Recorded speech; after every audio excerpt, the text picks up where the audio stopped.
ವಿಜಯನಗರ ಕನ್ನಡ ನಾಡನ್ನು ಆಳಿದ ಅತಿ ಶ್ರೀಮಂತ ದೇಶ. ಅಲ್ಲಿನ ರಾಜನೇ ಶ್ರೀಕೃಷ್ಣದೇವರಾಯ. ರಾಜ್ಯದ ಒಳಿತಿಗಾಗಿ ಶ್ರೀಕೃಷ್ಣದೇವರಾಯರು ವಿಷ್ಣುದೇವರ ಬಳಿ ಪೂಜೆಯನ್ನು ಸಲ್ಲಿಸಿದರು. ಅವರು ತುಂಬಾ ಒಳ್ಳೆಯವರು. ಒಂದು ದಿನ ಅವರು ರಾಜ್ಯದ ಒಳಿತಿಗಾಗಿ ಯಜ್ಞ ಮಾಡಲು ಯೋಚಿಸಿದರು.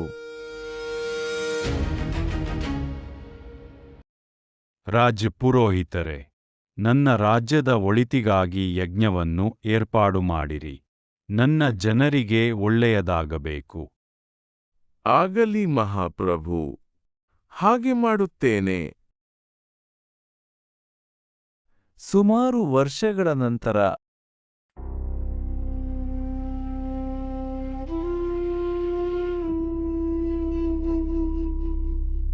ಅಲ್ಲಿ ಆಳುತ್ತಿದ್ದ ರಾಜನೇ ವಿಜಯ. ಅವನು ತುಂಬಾ ಒಳ್ಳೆಯವನು. ವಿವಾಹವಾಗಿ ಸುಮಾರು ವರ್ಷ ಕಳೆದರೂ ಅವನಿಗೆ ಸಂತಾನವಾಗಲಿಲ್ಲ. ಅದೇ ಯೋಚನೆಯಲ್ಲಿ ರಾಜ ಸಾಧುವಿನ ಬಳಿ ಹೋಗುತ್ತಾನೆ. ಋಷಿಮುನಿಗಳೇ, ನನಗೆ ಸಂತಾನ ಭಾಗ್ಯವೂ ಇಲ್ಲವೇ? ನನಗೆ ಹೇಗಾದರೂ ಸಂತಾನ ಭಾಗ್ಯವನ್ನು ಕೊಡಿಸಿ. ರಾಜ, ನಿನಗೆ ಮಕ್ಕಳ ಭಾಗ್ಯವಿಲ್ಲ. ನಿನಗೆ ಮಕ್ಕಳ ಭಾಗ್ಯ ಬೇಕಾದಲ್ಲಿ ನೀನು ಒಂದು ಕೆಲಸ ಮಾಡಬೇಕು. ನಿನ್ನ ರಾಜ್ಯದ ಉತ್ತರ ದಿಕ್ಕಿನಲ್ಲಿರುವ ಆ ಕಾಳಿಕಾದೇವಿಯ ದೇವಸ್ಥಾನದಲ್ಲಿ ನೀನು ಒಂದು 8 ವರ್ಷದ ಬಾಲಕನನ್ನು ಬಲಿ ಕೊಡಬೇಕು. ಹೀಗೆ ಮಾಡಿದರೆ ನಿನಗೆ ಸಂತಾನ ಭಾಗ್ಯವು ಲಭಿಸುತ್ತದೆ. ಆಗ ರಾಜ ಊರಿಗೆಲ್ಲ ಡಂಗುರ ಬಾರಿಸುತ್ತಾನೆ. ಕೇಳಪ್ಪೋ ಕೇಳಿ, ರಾಜನ ಸಂತಾನ ಭಾಗ್ಯಕ್ಕೆ ಕಾಳಿಕಾದೇವಿಗೆ 8 ವರ್ಷದ ಬಾಲಕನನ್ನು ಬಲಿ ಕೊಡಬೇಕಾಗಿದೆ.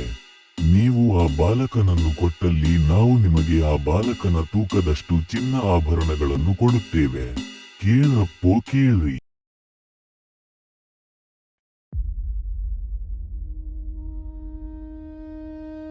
ರಾಜನಿಗೆ ರಾತ್ರಿ ಹೊತ್ತು ನಿದ್ದೆ ಬರಲಿಲ್ಲ. ಅದರಿಂದ ರಾಜ ಆ ರಾತ್ರಿಯೇ ಕಾಳಿಕಾದೇವಿಯ ದೇವಸ್ಥಾನಕ್ಕೆ ಹೋಗಲು ನಿರ್ಧರಿಸುತ್ತಾನೆ. ಏನಾದ್ರೂ ಮಾಡಿ ದೇವಿಗೆ ಪ್ರಾರ್ಥನೆಯನ್ನು ಸಲ್ಲಿಸೋಣ ಎಂದು ತನ್ನ ರಾಜ್ಯದ ಉತ್ತರ ದಿಕ್ಕಿನಲ್ಲಿರುವ ಕಾಳಿಕಾದೇವಿಯ ದೇವಸ್ಥಾನಕ್ಕೆ ಹೋಗುತ್ತಾನೆ. ಅಮ್ಮ ಕಾಳಿಕಾಂಬೆ, ನನಗಿಂತ ಕೆಲಸ ಮಾಡುವ ಹಾಗೆ ನೀನು ಮಾಡಿಸಿಬಿಟ್ಟೆ. ನನ್ನ ಸಂತಾನ ಭಾಗ್ಯಕ್ಕೆ ನೀನು ಒಂದು ಮಗುವನ್ನು ಬಲಿ ತಗೊಳ್ಳುವುದೇ? ಛೆ, ಆದರೂ ನನಗೆ ಸಂತಾನ ಭಾಗ್ಯ ಬೇಕು. ನೀನು ಏನು ಕೇಳಿದರೆ ನಾನು ಕೊಡುವೆ. ದಯವಿಟ್ಟು ನನಗೆ ದಾರಿ ತೋರಿಸಮ್ಮ. ನನ್ನ ರಾಜ್ಯದ ಉತ್ತರಾಧಿಕಾರಿಯನ್ನು ಕೊಡಿಸಮ್ಮ. ಆಗ ಕಾಳಿಕಾದೇವಿಯೇ ಪ್ರತ್ಯಕ್ಷಳಾಗಿ, ವಿಜಯ, ನನಗೆ ಗೊತ್ತು ನಿನಗೆ ಎಷ್ಟು ಸಂಕಟವಾಗುತ್ತಿದೆ ಅಂತ. ಆದರೆ ನೀನು ಹಿರಿಯರ ಮಾತನ್ನು ಕೇಳಲೇಬೇಕು. ನಿನಗೆ ಯಾವುದೇ ದಾರಿಯಿಲ್ಲ. ಒಂದು ಮಗುವನ್ನು ಬಲಿತಗೊಳ್ಳುವುದು ಇಂಥ ಕೀಳು ಕೆಲಸವೆಂದು ನನಗೆ ತಿಳಿಯದೆ ನಿನ್ನ ಸಂಕಟವೆಲ್ಲ ಮುಕ್ತಿಗೊಳ್ಳುತ್ತದೆ. ಹೆದರಬೇಡ, ಆದರೂ ನೆನಪಿಡುಕೋ, ಆ ಋಷಿಮುನಿಗಳೇ ಶಿವನ ರೂಪನಾಗಿದ್ದಾನೆ. ಇಲ್ಲಿ ಯಾರಿಗೆ ಯಾವುದೇ ಬಲಿ ಕೊಡುವ ಹಕ್ಕಿಲ್ಲ. ಎಲ್ಲ ಶಿವನ ಆಜ್ಞೆ. ಜೀವನದಲ್ಲಿ ಏನೇ ಬಂದರೂ ಮುಂದುವರಿತಾ ಹೋಗು. ನಿನಗೆ ಒಳ್ಳೆಯದಾಗಲಿ. ಮರುದಿನ ರಾಜ ಅವನ ಪ್ರಜೆಗಳ ಸ್ಥಾನಕ್ಕೆ ಹೋಗುತ್ತಾನೆ. ತಾಯಿ, ನಿನ್ನ ಮಗುವನ್ನು ಬಲಿ ಕೊಡುವುದಕ್ಕೆ ನೀನು ಸಿದ್ಧಳಿದ್ದೀಯಾ? ನಾವು ನಿನ್ನ ಮಗುವಿನ ತೂಕದಷ್ಟೇ ಚಿನ್ನಾಭರಣಗಳನ್ನು ಕೊಡುತ್ತೇವೆ. ಪ್ರಭು, ನಮ್ಮ ಮನೆಯಲ್ಲಿ ತುಂಬಾ ಬಡತನವಿದೆ. ನನಗೆ ಇರುವುದು ಇದೊಂದು ದಾರಿ. ದಯವಿಟ್ಟು ಚಿನ್ನ ಆಭರಣಗಳನ್ನು ಕೊಟ್ಟು ನನಗೆ ಒಂದು ಬದುಕು ಕಟ್ಟಿಕೊಡಿ.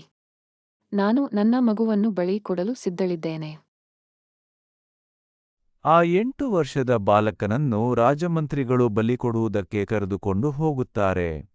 ಸಂಪ್ರದಾಯದ ಪ್ರಕಾರ ರಾಜನು ಆ 8 ವರ್ಷದ ಬಾಲಕನ ತೂಕದಷ್ಟು ಚಿನ್ನಾಭರಣಗಳನ್ನು ತನ್ನ ತಾಯಿಗೆ ಕೊಟ್ಟು ಆ ಮಗುವನ್ನು ಕಾಳಿಕಾದೇವಿಯ ದೇವಸ್ಥಾನಕ್ಕೆ ಕರೆದುಕೊಂಡು ಹೋಗುತ್ತಾನೆ. ಆಗ ಆ ಮಗುವಿನ ತಾಯಿ ಅಳುತ್ತಾಳೆ.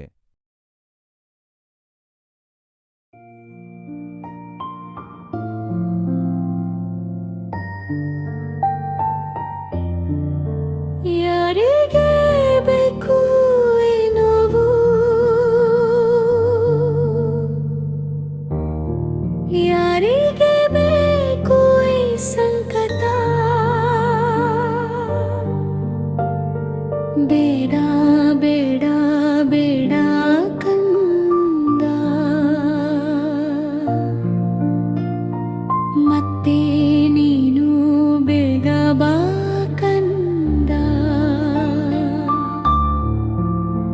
ಯಾವ ಪಾಪವು ಯಾರ ಶಾಪವು ನಿನ್ನ ಮರೆಯಲು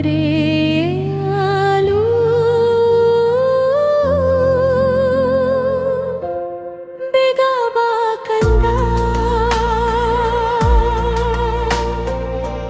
ನೀ ಇಲ್ಲದೆ ಲೋಕ ಬೇಡ.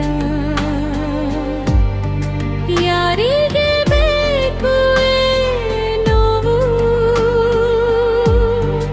ಯಾರಿಗೆ ಬೇಕು ಸಂಕಟ, ಬೇಗ ಬಾ ಕಂದ.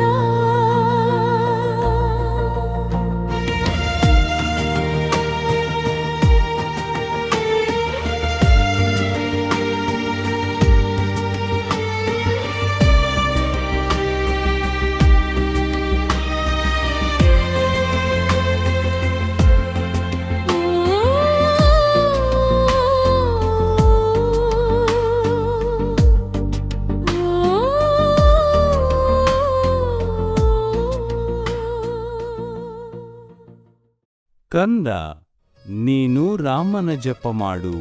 ರಾಮನೆಂದರೆ ರಾಜನಿಗೆ ಬಹಳ ಪ್ರೀತಿ.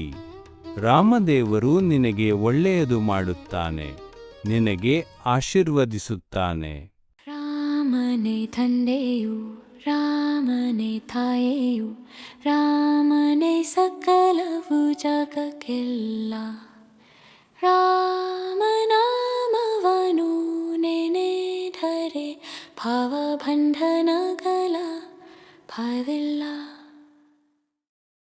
ರಾಜ ಆ ಮಗು ಧ್ಯಾನ ಮಾಡುವುದನ್ನು ನೋಡಿ ಬೇಸರಗೊಳ್ಳುತ್ತಾನೆ. ಸಂತಾನ ಭಾಗ್ಯಕ್ಕೆ ರಾಜಮಗುವಿನ ಬಲಿ ಕೊಟ್ಟನೆಂದು ಹಬ್ಬಿದ ಸುದ್ದಿ ಅವನ ರಾಜ್ಯಕ್ಕೆ ಅವಮಾನವಾಗುತ್ತದೆ ಎಂದು ಯೋಚಿಸುತ್ತಾನೆ. ಅವನ ಕಣ್ಣುಗಳು ಹೊಣೆಗೆ ಹೋಗುತ್ತದೆ.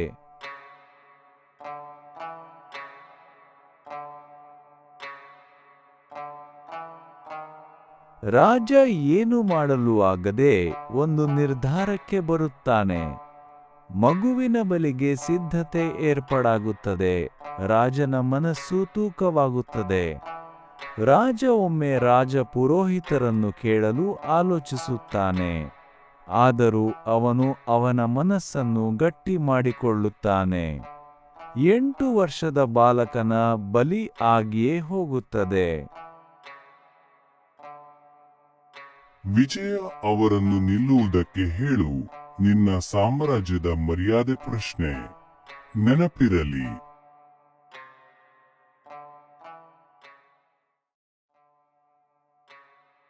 ಯಾರಾದರೂ ಸಣ್ಣ ಮಗುವನ್ನು ಬಳಿ ಕೊಡುತ್ತಾರಾ?